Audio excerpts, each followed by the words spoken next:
Samantha हमेशा से सोचती थी कि उसके परिवार का घर साधारण था, कुछ भी खास नहीं। एक शांत पड़ोस में स्थित यह एक सफेद बाड़ और एक अच्छी तरह से बनाए गए बगीचे के साथ एक आरामदायक 2 मंजिला घर था। फिर भी जैसे ही उसने धूल भरे अटारी में घूमा, एक दोस्ती दोस्ती दोस्ती एक ऐसा अनमोल रिश्ता है जो दिल से जुड़ता है। यह खून का नहीं, लेकिन भावना का रिश्ता होता है। सच्चे दोस्त हमारी जिंदगी की सबसे बड़ी दौलत होते हैं। जब हम दुखी होते हैं तो वही दोस्त हमें हंसाते हैं, और जब हम खुश होते हैं तो सबसे पहले वही साथ में जश्न मनाते हैं। एक अच्छा दोस्त कभी भी स्वार्थी नहीं होता।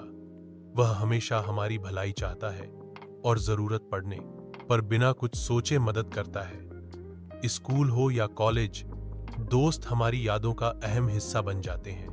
सच्ची दोस्ती जात पात, अमीरी गरीबी, रंग या भाषा नहीं देखती। यह तो बस विश्वास, समझदारी और प्यार पर टिकी होती है।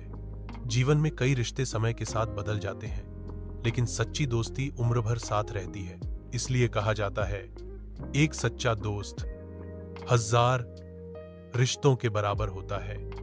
हमें चाहिए कि हम अपनी दोस्ती को निभाएं, उस सका सम्मान करें और अपने दोस्तों के लिए हमेशा सच्चे रहें। अगर आप चाहें तो मैं इसे कविता के रूप में भी बदल सकता हूं। दोपहर कुछ असामान्य ने उसकी नजर पकड़ी। दूर कोने में नीचे एक भूली हुई बक्सों का ढेर। उसने फर्श के नीचे छिपे एक संकीर्ण ट्रैपडोर पर ध्यान दिया। जिज्ञासा जागृत हुई। वह घुटनों के बल बैठी और उसे खोला। नीचे स्थित छोटा सीढ़ीदार मार्ग एक धुंधले बासी सुरंग की ओर जाता था। दीवारें पत्थर से बनी थीं और एक हल्की ठंडी हवा अंदर से फुसफुसाती हुई प्रतीत हो रही थी। दिल की धड़कन तेज। सामंथा सावधानी से नीचे उतरी, उसकी टॉर्च अंधेरे को चीरती हुई। सुरंगे, यह अपेक्षा से कहीं अधिक लंबा खिंचा, पृथ्वी के नीचे मुड़ता और मुड़ता गया। वह इस भावना को दूर नहीं कर सकी कि वह अतिक्रमण कर रही थी, कि कुछ उसका इंतजार कर रहा था, जो एक अनंत काल की तरह लगा।